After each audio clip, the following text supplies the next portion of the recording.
வெற்றிவேல் முருகனுக்கு அரோகரா. பூண்டு ரசம், 1 டீஸ்பூன் மிளகு, 1 டீஸ்பூன் சீரகம், 1/2 டீஸ்பூன் தனியா,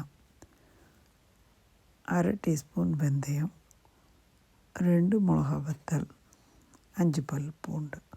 இது அத்தனையும் வெறும் வாணலியில் ட்ரை ரோஸ்ட்டாக நல்லா வறுத்து எடுத்துக்கணும். நல்லா வாசனை வர மாதிரி வறுத்து அதை ஆற வச்சிடலாம். இப்போ எலுமிச்சம்பழத்தோட சின்னதாக கொஞ்சம் புளி எடுத்து வெந்நீரில் ஊற வச்சுருக்கோம்.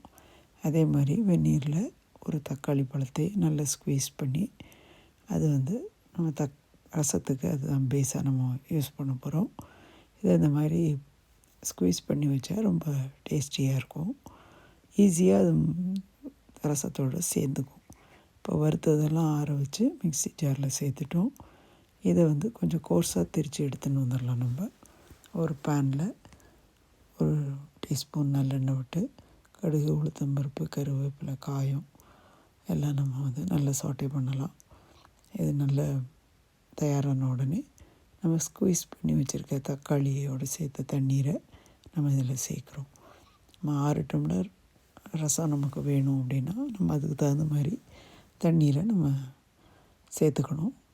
இப்போ இதில் புளி நனைய வச்சுருக்கிற தண்ணீரை நல்லா தாராளமாக தண்ணீர் விட்டு கரைச்சி அதையும் நம்ம இதில் சேர்க்குறோம்.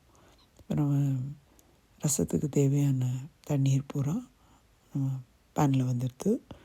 இப்போ இதில் உப்பு போடணும். 1 டீஸ்பூன் நான் போட்டிருக்கேன். உங்களுக்கு தேவைக்கு தகுந்த மாதிரி நீங்கள் போட்டுக்கோங்க. மஞ்சள் போடணும். இதான் பேசிக்காக நம்ம போட வேண்டியது.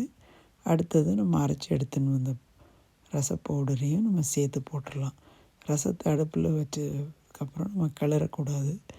எல்லாத்தையும் அதில் போட்டுட்டு மீடியம் ஃப்ளேமில் வச்சு லேசாக ஒரு மூடி போட்டு உடனே அதை திறந்துட்டாலே உங்களுக்கு ரசம் டக்குன்னு பொங்கி மேலே வரைக்கும் வந்துடும். உடனே அதை நிறுத்திடலாம். ரொம்ப நேரம் கொதிக்க வைக்க வேண்டிய தேவையில்லை. இப்போ ரசம் நம்மளோடது தயாராகிடுது. அருமையான பூண்டு ரசம் அவசியம் செய்து பாருங்கள். Thank you so much.